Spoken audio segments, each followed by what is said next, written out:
अस्सलाम वालेकुम। आज हम बात करेंगे इन सीटू पीसीआर के बारे में। सबसे पहले हम देखेंगे इन सीटू पीसीआर का प्रिंसिपल। इन सीटू पीसीआर का जो मतलब होता है इन द ओरिजिनल प्लेस, मतलब एक ही प्लेस पे जहाँ डीएनए है टिश्यू के अंदर वहीं पे ही हम उसको एम्प्लीफाई करके चेक कर लेंगे।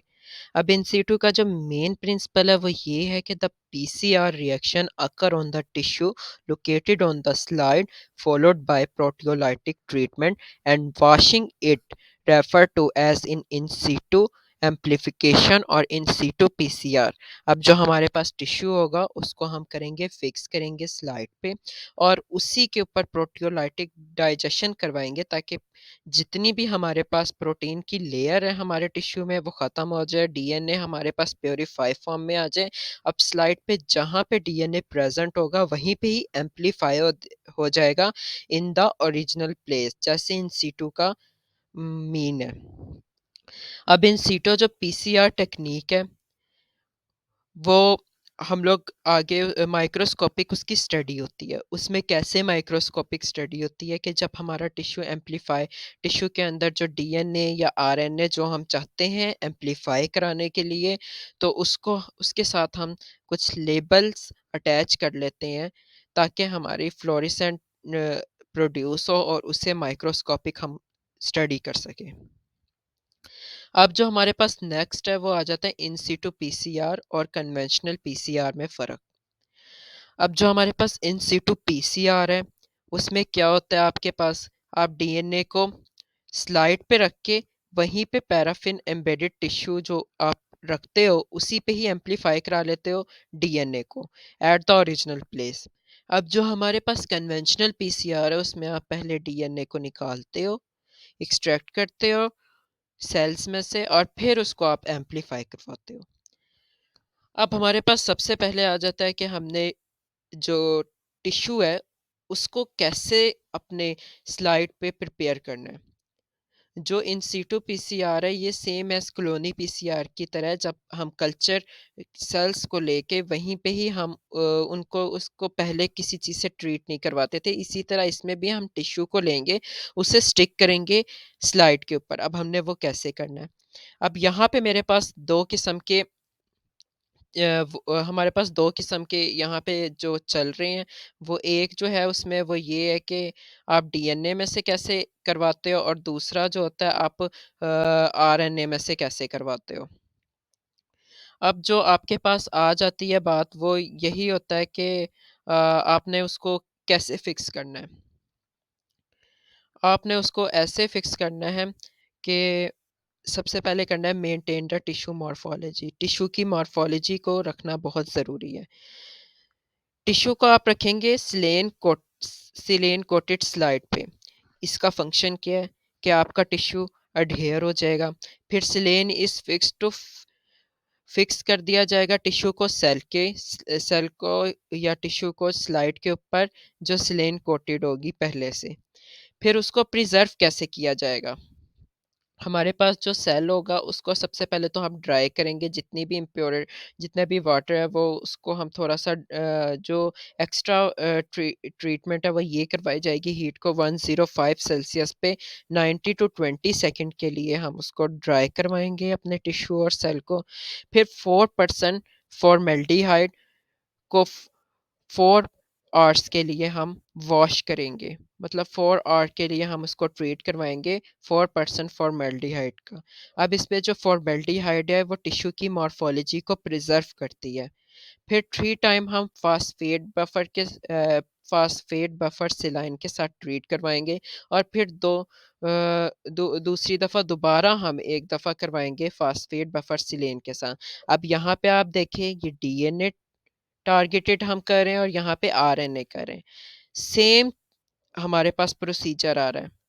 अब हमने जो नेक्स्ट करना है उस पे ये है कि टिश्यू अब हमने फिक्स कर लिया है, उसकी मॉर्फोलॉजी हमने प्रिज़र्व कर रही है पैराफॉर्मेल्डिहाइड के साथ। तो अब हमने डीएनए या आरएनए को प्यूरीफाई फॉर्म में लाना है, क्योंकि अभी भी प्रोटीन कंटेंट हमारी स्लाइड पे बहुत ज़्यादा है।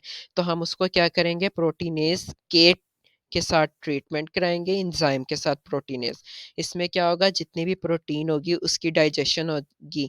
10 to 60 मिनट्स के लिए हमने रखना है 37 सेल्सियस पे, प्रोटीनेज के साथ ट्रीट करवा रहे हैं। अब यहाँ पे हमारे पास डीएनए जो है वो प्योरीफाई फॉर्म में आ गया यहाँ तक। अब जैसे मैंने बताया, हमने आरएनए को भी प्योरीफाई फॉर्म में, अगर हम आरएनए के साथ अपना प्रोसेस आगे करना चाह रहे हैं तो कैसे करेंगे। हम सबसे डीएनए ट्रीटमेंट कराएंगे ताकि जितना भी डीएनए हमारे पास टिश्यू या सेल में मौजूद है वो डाइजेस्ट हो जाए और हमारे पास आरएनए प्यूरीफाई में आ जाए। जब डीएनए डाइजेस्ट हो जाएगा तो जो बचेगा वो आरएनए होगा, और फिर उसके बाद जब हम पीसीआर करवाएंगे तो जो बैंड्स होंगे वो हमारे पास आ जाएंगे रिवर्स ट्रांसक्रिप्शन में आरएनए के केस में। हमारे पास जो प्राइमर्स यूज़ होते हैं इन सीटू पीसीआर में वो फ्लोरेसेंट लेबल्ड प्राइमर होते हैं, क्योंकि हमने स्लाइड को स्टडी करना होता है अपने उस पे माइक्रोस्कोपिक, तो इसलिए हम फ्लोरेसेंट लेबल्ड प्राइमर भी यूज़ करते हैं। और आरएनए की केस में हेक्सा ऑक्टा न्यूक्लियोटाइड प्राइमर भी कर सकते हैं, जो सिंपल पीसीआर के लिए भी फेवरेबल होते हैं। अब इस पिक्चर की मदद से सारा आपको प्रोसेस आएगा। सबसे पहले हमने टिश्यू को प्रिजर्व किया, फास्फेट बफर सेलाइन के साथ उसको ट्रीट कराया ताकि जितना भी हमारे पास है एक्स्ट्रा कंटेंट पैराफॉर्मल्डिहाइड का वो अलग हो जाए, और फिर ट्रिप्सिन के साथ इस पे हमने, ये ट्रिप्सिन है और इसके ऊपर हमने इसको ट्रीट कराया प्रोटीन कंटेंट को डाइजेस्ट कराने के लिए। फिर हमने इसी स्लाइड के ऊपर अपने डीएनटीपीस, टैग, डीएनए पॉलीमरेज और पीसीआर और बफर्स और प्राइमर्स वगैरह को इसी के ऊपर हमने अटैच कर दिया है, ऐड कर दिया और कवर स्लिप ऊपर कर दी है और इसको पीसीआर में प्लेस कर दिया है। इन सीटू जो पीसीआर है इसकी दो टाइप्स आ जाती हैं, the direct in situ PCR और इनडायरेक्ट पीसीआर। अब डायरेक्ट उसमें क्या होता है, जब आप डीएनए को, जैसे हमने ये पिछली स्लाइड में डायरेक्ट हमने इसमें डीएनटीपीज और ये सब कुछ ऐड कर दिया, तो साथ ही हम लेब लेबलिंग भी इसको कर देंगे। जो लेबल प्राइमर होंगे उसको हम इनकॉर्पोरेट कर देंगे अपने प्रोसेस में ही, जब हम सब चीज़ें एडिशन कर रहे होंगे। तो जब हमारे पास हम डीएनए बनेगा, जो हमारे पास सिंप्लीफाइड डीएनए की फॉर्म आएगी, वो हम इजीली उसको स्टडी कर सकते हैं। अब इसमें एक प्रॉब्लम आती है, ये फ़ाल्स पॉजिटिव रिज़ल्ट भी हमें दे सकता है। अब जो लेबल यूज़ होते हैं वो बायोटिन और बायोटिन लेबलिंग का नेम है, वो हम लोग यूज़ कर सकते हैं। अब इनडायरेक्ट इन सीटू पीसीआर में क्या होता है, हम एम्प्लीफाई कराते हैं सबसे पहले डीएनए को, मतलब जैसे हमने यहाँ पे डीएनए को एक्सट्रैक्ट कर लिया था इस फॉर्म में, यहाँ पे हमने डीएनए रख लिया था, बगैर इसमें किसी चीज़ को हम लेबलिंग के लिए ऐड नहीं करेंगे। इसको हम सबसे पहले आरएनए की जो फॉर्म थी, उसको हम इनडायरेक्ट इन सीटू पीसीआर में शुमार करते हैं।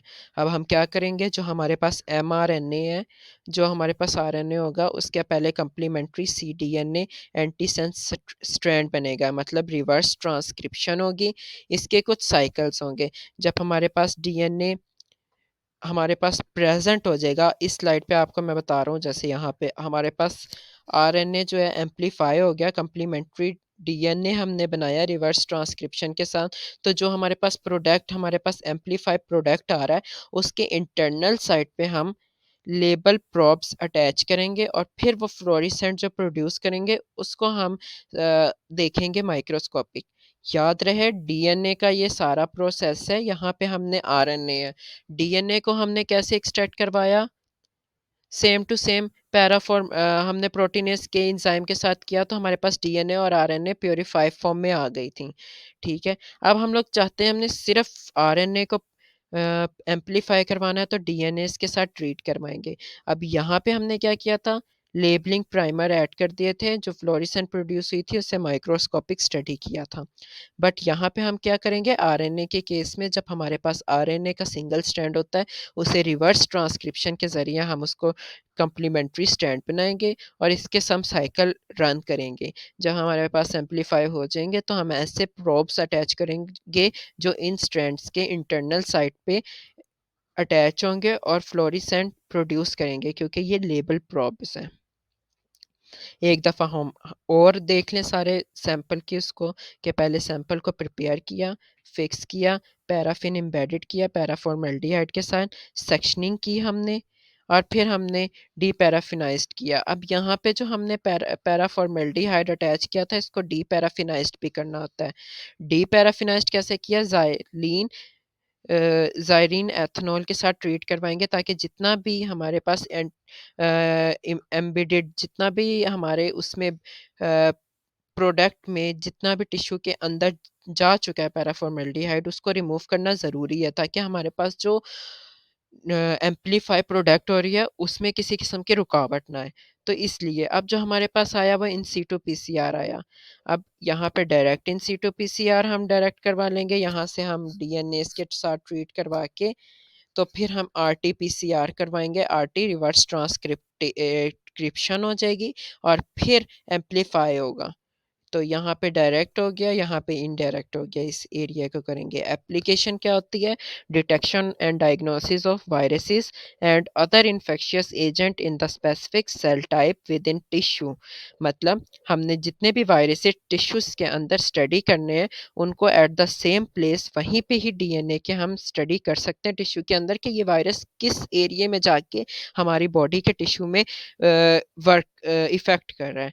दूसरे नंबर पे हम ट्यूमर सेल्स को भी कर सकते हैं कि टिश्यू को हम पूरा लेंगे, उसको माइक्रोस्कोपिक स्टडी कर सकते हैं इस मेथड के ज़रिए, इन सीटू पीसीआर के ज़रिए कि कैंसर सेल्स किस तरह कैंसर जो है वो टिश्यू के किन सेल्स को इफ़ेक्ट कर रहा है। तो हम डिफरेंट अगर हमारा कैंसर कहीं का भी होगा, हम सिर्फ टिश्यू को लेंगे और वहाँ पे स्टडी कर लेंगे। जीन और जीन एक्सप्रेशंस देखने के लिए भी हम टिश्यू को लेते हैं C2PCR में, और identification of cell expression expressing a target gene is required. अब हमने जो टारगेटेड सीक्वेंस डालना है उसके लिए भी हम एज अ प्रॉप अटैच करके तो हम इसको स्टडी कर सकते हैं इन C2PCR। Thank you. उम्मीद है कि आपको अच्छी लगी होगी मेरी स्लाइड। बहुत शुक्रिया।